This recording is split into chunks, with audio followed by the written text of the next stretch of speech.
Welcome to episode 312 of the Baunfire Gaming Podcast. I am your host, Morgan, aka Bon Diesel, and this week we'll be talking about the Game Awards nominees, S.T.A.L.K.E.R 2's bumpy reception, Sony trying to acquire From Software, and much more. Before we get started, subscribe to the Baunfire Gaming Podcast on your favorite podcast app and leave a review on Spotify or iTunes, or subscribe to the Bon Diesel YouTube channel and get all of my videos, including this podcast. Thank you to everyone who supports as YouTube members and Twitch subscribers. If you are interested in supporting this podcast and all of my other content, check out the link in the show description. Let's get into the gaming news and let's hit it off with our main story, the Game Awards nominations. On Monday, Jeff Keighley put out the video announcing all of the nominations for the different Game Awards. I am not going to talk about all of them. In fact, there's a half dozen I don't even vote on every year. I don't know anything about esports and teams and players and coaches. I guess I don't care. I won't go into my opinion on esports. There's no need to work people up about that, but I'm definitely don't know anything about it to vote. I do want to mention some of the categories. So we have the Indie Game of the Year, which, and we'll talk about this in a minute. There's also like first indie game release. I don't know. But the Indie Game of the Year awards are Animal Well, Balatro, Lorelei and the Laser Eyes, Neva, and UFO 50. It sounds like all of these would be a worthy winner. I have only played none of them. Oh, no, I think I played Neva, and I thought it was neat, but I didn't get super into it. I've heard every single one of these is great, though. I really need to do Balatro. I keep meaning to get on my phone. Actually, it just came out recently on there, but I want to check that out. I think when you're predicting a winner of these, you can't really pick your own favorite. You have to remember, and there's a list of the people who vote on these for the Game Awards. And again, I'm speaking specifically about Jeff Keighley's Game of the Year award show that he does every year in December. That is mostly something people watch for the 10 minutes of new trailers, and then they suffer through the 2 hours of ads. But the awards are still interesting to follow. You have to consider who's voting, and I think Animal Well is going to end up winning this, partially because this was the first game published by Donkey. If you're aware of Donkey on YouTube, he made a publishing arm of his company, and this is the first game they released. I remember this game is like famous for being like 20 megabytes or something. It's really, really, really tiny. It also has like it has a proprietary engine, and it has one of the like wildest physics systems I've ever seen in such a tiny package. That's the one I just have a feeling is going to win, but I think any of them would deserve it. We have best ongoing. So those nominees are Destiny 2, Diablo 4, Final Fantasy 14, Fortnite, and Helldivers 2. This is basically the same list every year. I feel like Diablo 4 and Helldivers are the new entries. Other years it's been like, Warframe will be in there. I feel like there was even a year where like The Division was in there. I think my personal opinion is that Fortnite should just win this every year. I don't think I'm surprised that No Man's Sky isn't on here, because I think that's the one that deserves it the most every year. They've just put out such a insane amount of content, all for free. Like, it's just part of your initial purchase of that game. But I think otherwise, on this list, Fortnite's the most deserving. I believe the Final Fantasy 14 content this year wasn't received very well. Diablo 4, I'm not really in touch with it. I know that they just released a new like DLC expansion, and people seem to like it. I know the Destiny 2 release this year was pretty well received. The Helldivers 2 one is interesting because I played that game around 40 to 50 hours. I really, really enjoyed it. Unfortunately, I was one of the people who couldn't play for like 10 days. Like a few days after it came out, they had all these server issues, and I just couldn't play for over a week. And that definitely soured me a little. But then I played like 35 more hours. And then I kind of fell off because you just kind of kept doing the same thing over and over again. And this was months ago where they were teasing this third faction that they were going to bring into the game, and then they still haven't. I actually just logged in the other day just to see where it was at, and it still doesn't exist. So I'm surprised, and I know just from paying attention that a bunch of the balancing and changes that they made this year weren't received very well. And then I kind of looked at all the passes and stuff that they've done where you could, earn new gear and stuff like that. And it just doesn't look that. I'm surprised. I'm surprised this is still held in such high esteem, but who knows? I think Fortnite's going to win this, as I think it should, but we'll see. For accessibility, I'm really only talking about this because this is the only category that my probably game of the year was nominated in. So for accessibility, it was Call of Duty Black Ops 6, Diablo 4, Dragon Age The Veilguard, Prince of Persia Lost Crown, and Star Wars Outlaws. Notable here that there's 2 Ubisoft titles on here. I am going to I voted for Veilguard just because I think it's kind of wild that it wasn't nominated in other categories, specifically the RPG category.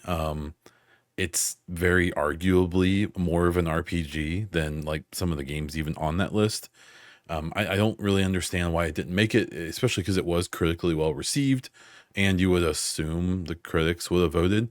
One thing to keep in mind is that this voting happened for the nominees at the beginning of November.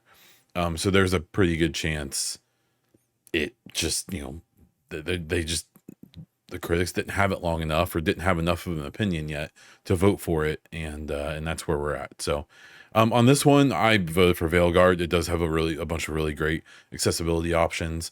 I wouldn't be surprised if the Ubisoft titles, if one of them wins it, because Ubisoft is like sneaky really good with the accessibility stuff. Best narrative is Final Fantasy VII Rebirth, Infinite Wealth, the Like a Dragon, Metaphor Refantasio, Hellblade 2, and Silent Hill 2. Silent Hill 2 got nominated for a lot of stuff. I know it was received pretty well, but I definitely didn't think it was received like that well. So good for them. That's really, really cool. I'm going to be voting for, or I voted for Hellblade 2 on this one. I really think this game got a bad end of a stick here. I understand it's short, and that's the only thing I think is really against this game. And then you've got Astrobot in every single category on these game awards, which is, I think, the exact same length, if not shorter. And so you can't tell me the length is why. You can't tell me like Hellblade 2 has set the new standard for fidelity for video games, without a doubt, in my opinion. The story's really good. The characters are really good. The voice acting is really good. The combat is extremely good, except if you pay attention to a lot of the reviews of the game, they never even explored it. I truly, to this day, believe that Hellblade 2, most of the reviewers played the first hour or two of it, got tired of it, and either didn't finish it and just made their review, which I can think of a few high profile people who I 100% believe that's what they did. Or they just no-brained, just flew through the rest of the game to get it over with, because it's not that long. I think I did a 10-hour playthrough, and they just never really tried to, see the depth of the game. The combat, for one, is a thing where, there's multiple combat mechanics that I didn't see a single of the big reviewers demonstrate in any of their footage. Like there's one sequence where you're in a village and it's attacked by the antagonist in the game, and you can save every single civilian you interact with if you do the right things. And every single bit of footage I saw of that, you see that they all died, and it's because there were extra mechanics in the game with the combat that people, I guess, never figured out. Things such as being able to like throw weapons back that are being thrown at you and things like that. So, I truly believe Hellblade got the short end of a stick. That's why with best narrative, that's what I voted for, because unfortunately, this is probably actually their best chance to win is probably the best voice acting. And unfortunately, some of the other games and characters in there, I think, are going to get the nod, even though I think Senua's voice actress should win it anytime she's nominated. She's extremely good, especially if you factor in, which maybe you don't, the fact that she did the performance capture as well. So I have no doubt that the narrative of Rebirth and Infinite Wealth and Metaphor and Silent Hill 2 are great. I just, my personal vote here is for Hellblade 2. And then for Game of the Year, we have Astrobot, Balatro, Wukong, Elden Ring, The Erd Tree, Final Fantasy VII Rebirth, and Metaphor ReFantazio. This is where all of the debate and all of the people being upset about a DLC being allowed in the Game of the Year conversation with Elden Ring. I'm one that believes there should be an other category where it's like remasters, DLC expansions, remakes. If the difference between a remake and a remaster is that a remaster is the original game that's just being brought up to spec, that's being brought up to modern standard. Mass Effect Legendary Edition, for example, is the original trilogy. They just used a bunch of tech to bring up the Unreal Engine 3 stuff, I believe up to like Unreal Engine 4 standards. So you have, 4K textures and things like that. Like that's a remaster, and that should be in like a category maybe with DLC and expansions. A remake where if you take it, like say they remade the Mass Effect trilogy, you'd be taking Unreal Engine 5 and from scratch, essentially remaking those games from nothing, including, changes to various, which could include changes to the story and things like that. Basically what, the Final Fantasy VII remakes have been with Remake and now Rebirth, and then the third one that they're working on. I don't know. I don't think a game that was released last year should win it this year. Game of the Year, because while it's an expansion and while Erd Tree sounds like it is basically another game, it's another 30-40 hour experience. You're giving the award to the game, not the expansion. The expansion is what gets it on the list. But you are, it's Game of the Year to me. And so, it already won it before, right? And I've seen the argument too that last year, Cyberpunk, the Cyberpunk Phantom Liberty should have won. I completely disagree. I think Cyberpunk is one of the most overrated games to ever be released. But beyond my own personal bad takes, that game came out multiple years ago. Like it didn't win it when it came out, and so it shouldn't win it later, at least in my opinion. On this list, I mean, Erd Tree, I think, has an extremely good chance to win. I don't think Final Fantasy VII has the guts, even though I've seen people who think it does. I don't think Metaphor reached enough people. Like, obviously it's super good and people love it. I just don't see it being the big vote getter. Astrobot, I think enough time has passed on that people are like, man, Astrobot was cool, but and then they pick something else. The Black Myth Wukong being on here is wild to me, because it sounds like all the reviews I've watched and the people I've heard talk about it, that it has like cool environments and pretty cinematics, but I have no idea why it's on this Game of the Year list. It genuinely makes no sense to me. Like everything I've heard, and I haven't played it, is that it's not really that good of a game, that the actual combat and stuff in the game is pretty mediocre. It's a similar story for something like Stellar Blade, which appears in some of the categories, that its combat is amazing and everything else about the game is extremely mid.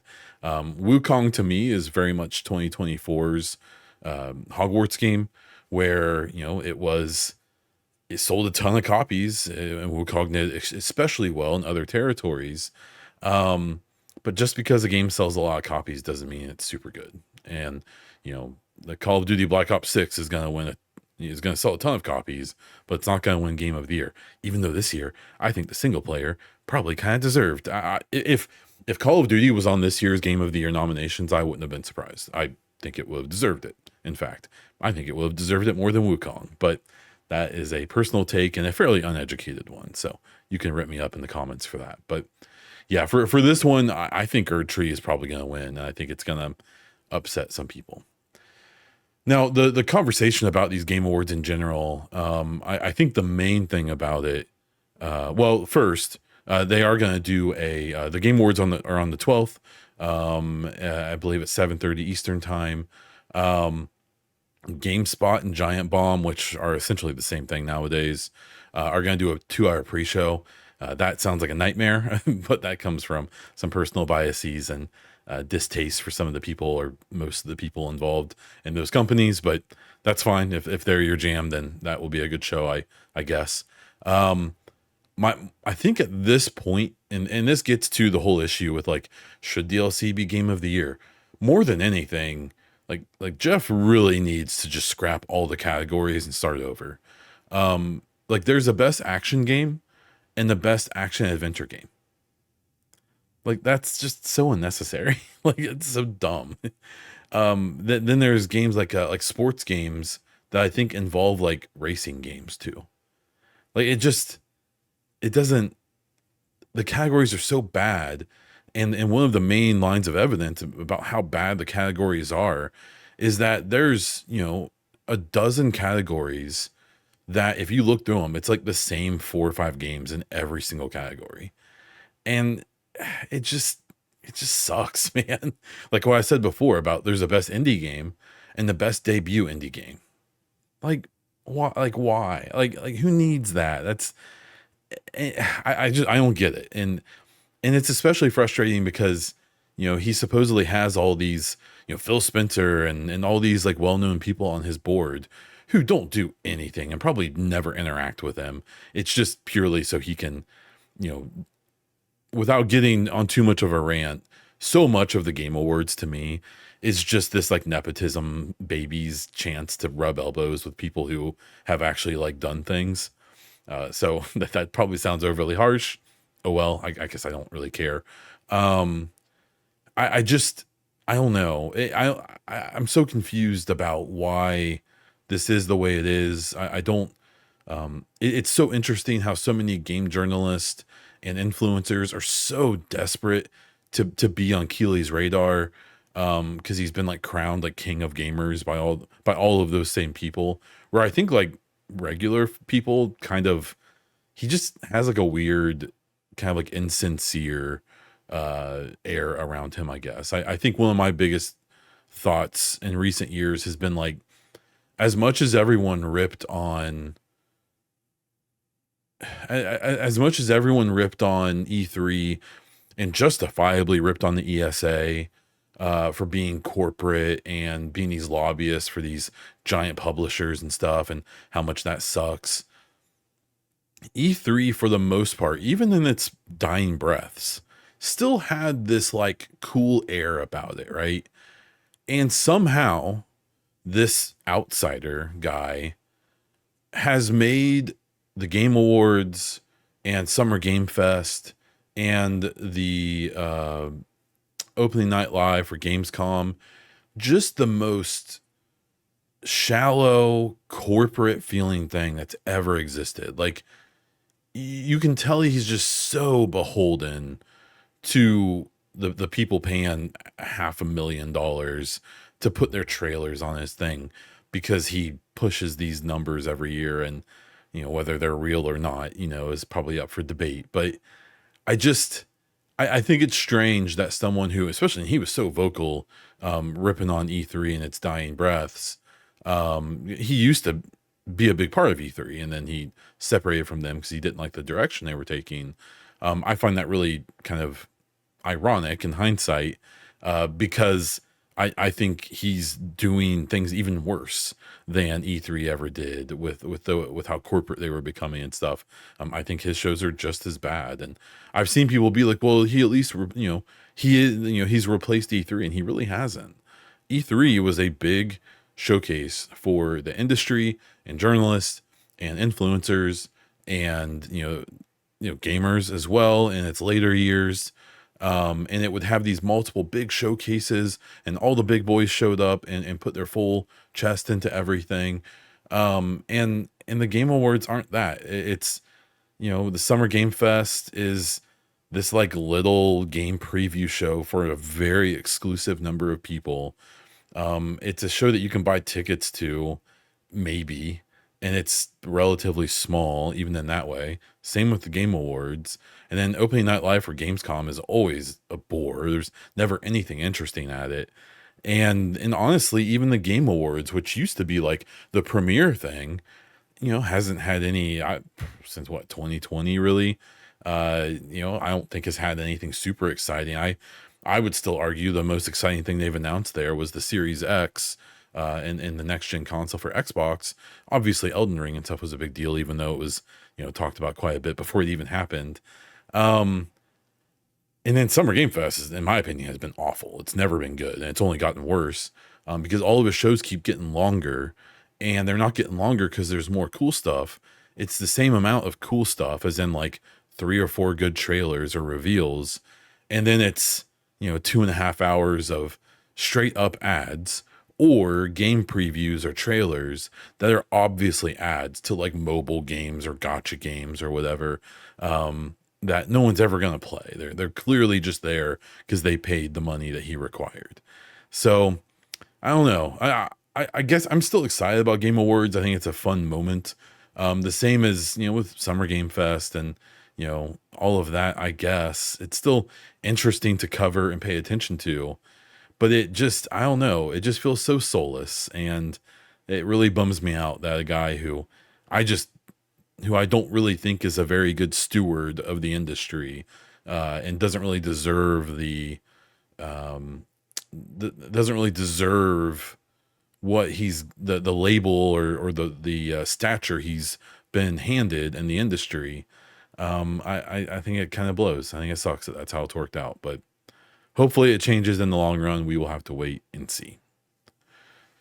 For other stories, we had Stalker 2 release. This is a game from GSC Game World. This is a Ukrainian studio who was based in Kiev. In the later stages of this game's development, their country was invaded by their neighbor, Russia, and has led to now a over 1,000-day war. They had to relocate many of their staff, even though I believe some of them are still in Ukraine. I believe at least one of their developers went and volunteered for the military and died. I believe multiple other members of their team are currently or have gone to fight in the past, and served briefly. This game had a lot going against it, right? And the original game is kind of legendary in a way where, it was kind of a janky mess back in the day when it came out, but through multiple expansions and a huge mod community, and very dedicated, and still to this day, very dedicated modding community, is still a pretty relevant game that people still love. And Stalker 2 comes out, and it's in kind of rough shape. Its open critic score has gone up to 77. At one point, it was like 71 or 72. It's gone up quite a bit. And that feels about right. I've played about 6, 7 hours of it, and it's really cool. It genuinely is. I did a little preview video if you want to check it out on my YouTube, but I talked about how it feels the way that you think Fallout 3 was back when you played it the first time. Like if you think back to playing Fallout 3 when it was new, it was like you were exploring, DC, the capital wasteland. You were running into, crazy situations, making crazy choices that would lead to other stuff going on. And you would, settle things in different ways based on your character or whatever. And now if you go back and play Fallout 3, it's aged pretty badly, at least in my opinion.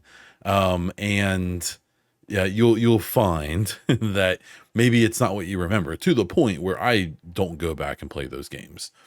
New Vegas as well, they just don't hold up, at least not for me. And I would prefer to just keep that memory the way it is. Playing Stalker 2 very much is like what I think, or what I thought I remembered of Fallout 3. You know, you're wandering this wasteland. There you run into these weird situations or these random occurrences.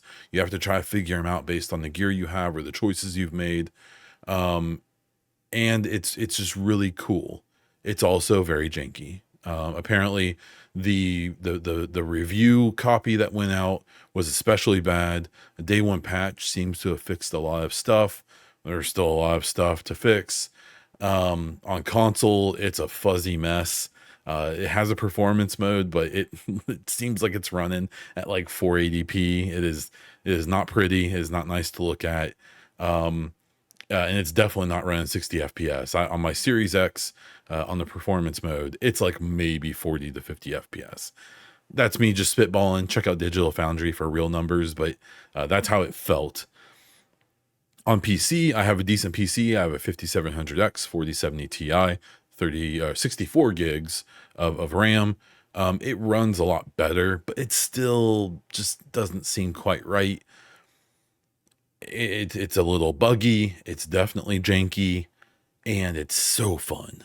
It truly is. I can't stop playing it. I have so much work to get done before we have a holiday coming up here in the States next week, and I'm so busy. I have so much stuff to do, and I haven't gotten to it yet, or I have, but slower than I probably should, because I keep jumping on for 20 or 30 minutes just to, oh, I wonder what that thing was, or whatever. So it's a really cool game. I think it has a ton of potential. I think this 77 Metacritic or Open Critic score is pretty much dead on. I think that's pretty good. I think as they fix it up, that opinion will probably go up over time, and especially if they do, expansions and DLC as the community does mods and things like that. I suspect this game's going to have an equally really good life.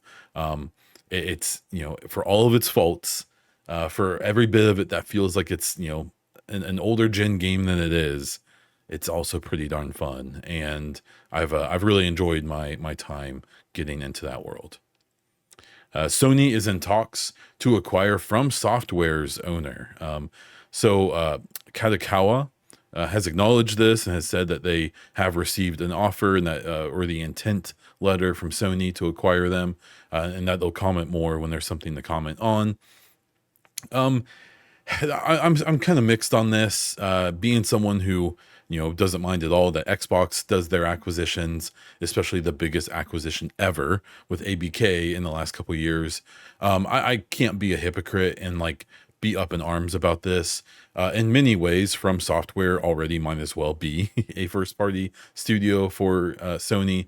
Many of the games that they've made in the past were Sony exclusives, or at least were exclusive for a time with the PlayStation. Obviously, in more recent years, we've had games, like Elden Ring, that did come to multiple consoles and to all the platforms. But this is probably going to go through. This is a target that, if they were going to get bought by someone, and surely maybe Xbox made offers to get them, and for previous relationships or whatever reasoning would be, they decided not to go that way. This would have been a get for Xbox in a pretty big way, and I think it's maybe I'm sure they think it's a bummer for them that it didn't happen. I feel like From Software is one of those companies you kind of just don't want to see get locked down to one platform. At least for me, especially to Sony.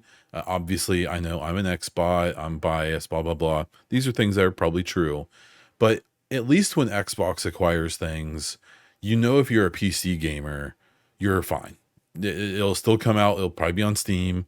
It'll be on Game Pass. There's a decent chance. And you aren't going to have to buy a Series X or S or an Xbox of some kind to play that game now. Where with PlayStation, they seem to be a little more willing to do, PC titles day and date, or at least not too long after the console release. but there's no guarantee, and their model still very much seems to be force people to buy PlayStations to play the games that are under our umbrella, even though they have shown some variations of that in the past. I'll be curious to see what happens here. Again, I still just don't think this would be that big of a stretch for them. I have to imagine this would be a pretty mighty price to pay for Sony, though, for a company that already seems like it's not doing great financially. When we look at their profit margins and stuff like that from documents that we've seen in recent years, I'm sure they have the money for this, and I'll be really curious to see how this plays out. Game Pass Ultimate users can now stream any game they own, kind of. So this week, they finally start putting out the ability to play your Xbox games through the cloud if you have Game Pass Ultimate, but they don't have to be Game Pass games anymore. It used to be Game Pass only. Now it's going to be games, say like The Division 2. I can't remember if it's actually on the list or not.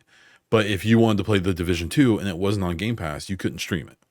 Now, in theory, if The Division 2 is one of the games that is allowed, all you have to do is own it. It doesn't actually have to be on Game Pass to stream anymore. Right now, that list is only 50 games long. It's a bunch of really prominent games for what it's worth. But they have said that list is going to get bigger. And I imagine there's going to be, they'll expand that list to a vast majority of the games people would want to access that way. So, cool feature. I think this is a really big deal, especially as that list gets bigger. But we'll have to wait and see how quickly that happens. We did have the Golden Joystick Awards for 2024. This is a notable award show to me, even though it's like kind of rinky dink. If you see the footage of it, it's pretty rough. It's not the same production quality as Keighley's shows.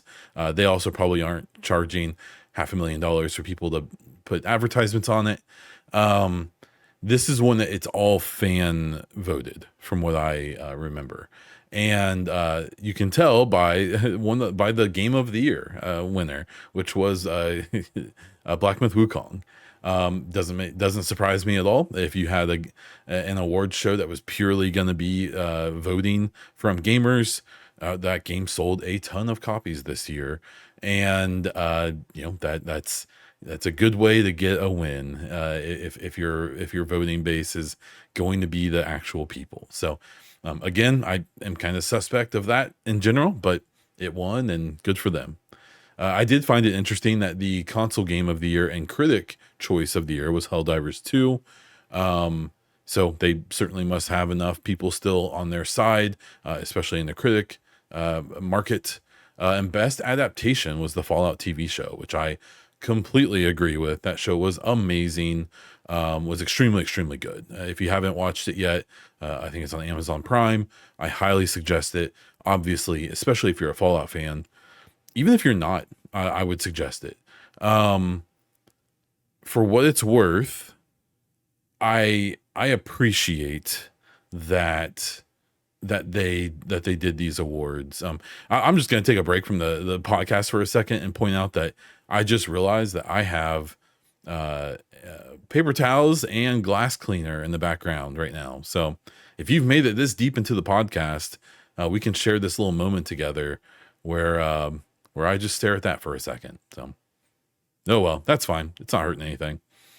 But yeah, the golden joysticks, good for them. I think that's cool. I think the whole thing seems kind of jank. But at the end of the year, what really happens is you start to realize that there's like hundreds of game awards. And so if a game that you liked didn't win Jeff Keighley's game awards, the game of the year, well, just look around for another one that I bet every decent game will win it for somebody. So if you get mad, you can go find that.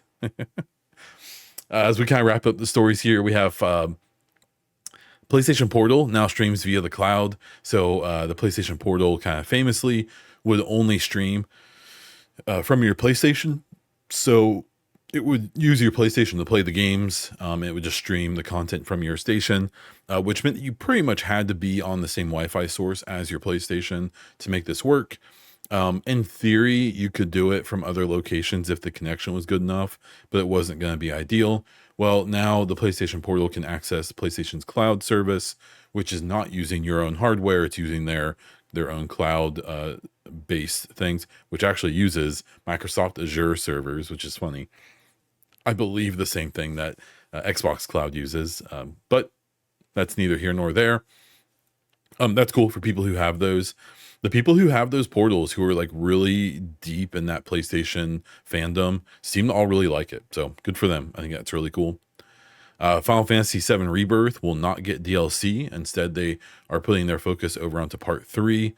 I'm curious when Part 3 comes out, if there's ever going to be any retrospect on like, man, they really padded this out as much as they could, didn't they?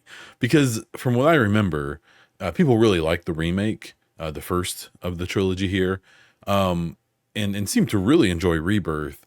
I'll be curious to how big of a spectacle Part 3 is, because I think at some point there's going to be at least some people who are going to say like, yeah, this probably could have been one game. You guys probably didn't need to stretch this out over 10 years and charge people 3 different times to play this, but maybe I'm wrong, and maybe it was worth it. I will let the people who are into that worry about that. We got a big push of Avowed previews this week. Avowed is a game that's very much like the Indiana Jones game that's coming. The people who have seen it or played it seem to really enjoy it. I have to say that not one of their trailers has been even a little bit interesting to me. I have just had no interest in anything that they have shown so far. But these Avowed previews are really positive. The one thing I thought looked the worst that they've shown in trailers is the combat.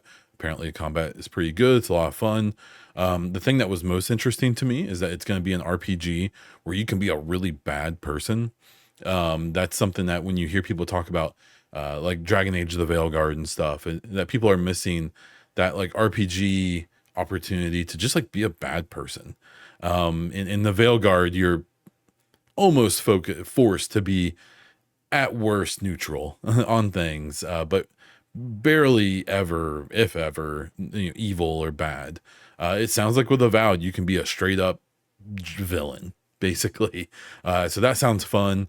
Not to mention that our Garrus voice actor, or for the Division fans, the Isaac voice actor, Brandon Keener, is voicing one of the companions in Avowed. So I'm sure everyone will enjoy hearing our old bird friend or AI friend in this game. So I'm more excited about Avowed, but we know that's a couple months away still, and we'll have to see what else we hear about that. Gabe Newell of Valve says that they worked on Half-Life 2 Episode 3, but never released it because it wasn't pushing anything forward. There was some footage from a documentary that came out showing that they had like a concept for an ice gun where you would like shoot ice in front of you and slide around levels, which was kind of neat, as well as these like blob enemies that could split off into multiple enemies to attack you from multiple sides, or could like slide through grates and like fences and stuff like that at you. So it seems like they did have some pretty unique ideas for how they would handle a game in this, and that would push things forward, but apparently not to their standard. So I still think we'll get a part 3 one day, episode 3 of Half-Life 2. Keep in mind, it's not even Half-Life 3. But we'll see, man. It seems less and less likely. And then the final little bit here is that the Hasbro CEO, who, keep in mind, Hasbro owns Wizards of the Coast, who owns the Baldur's Gate franchise, has said that they are working on a unannounced Dungeons and Dragons game. I would predict this is presumably Baldur's Gate 4. We now know, or we have known for a while, that Larian will not be making a Baldur's Gate 4. Apparently Larian worked on a Baldur's Gate 4. They started concepts and prototyping on it, and their heart just wasn't in it. I think as well as DLC for 3. It just really makes me sad to know that was considered, and they just weren't, they just didn't want to do it. So still excited to see what Larian's doing next. Very, very, very skeptical about Hasbro doing a Baldur's Gate 4 with another studio, especially if it's an internal studio. But more than likely, I'd imagine they would shop this out to someone. But Larian's a pretty unique studio, and I think that's why Baldur's Gate 3 is an extremely unique game, to say the least. So I'll be curious to what comes of this. I've seen voice actors from Baldur's Gate 3 saying like, "Oh, I'd love to reprise my character." So we'll have to see if Hasbro tries to take a bite out of the golden apple, and tries to push that forward. I would be interested, but I'd be very skeptical. So we'll have to wait and see. Moving on to some content updates as we wrap it up here. I will be doing my game of the year, probably a podcast and maybe a short video to talk about my favorite games of the year. Not necessarily saying that these are the best games of the year, but my favorite games that I've played this year. I'm kind of waiting to see if that list changes at all with S.T.A.L.K.E.R or the Indiana Jones game or anything else that comes out that I've forgotten about so far. And I do plan on streaming the Game Awards. It always starts around the bedtime of my little one. So depending on when all of that stuff happens, I may be a little bit late to that show, but I doubt I'll miss much. So if you want to watch the Game Awards with me in December, please be sure to follow me on all my socials and all of that. You can find links to all of that, including my YouTube and Twitch and everything, in the description of the podcast. And that is where we are going to wrap things up. If you have your own topics, questions, or feedback, be sure to let me know in my Discord, in the YouTube comments, or hit me up on social media at Baundiesel or at The Baunfire. That is all I have for this episode of the Baunfire Gaming Podcast. Thank you so much for listening, and until next time.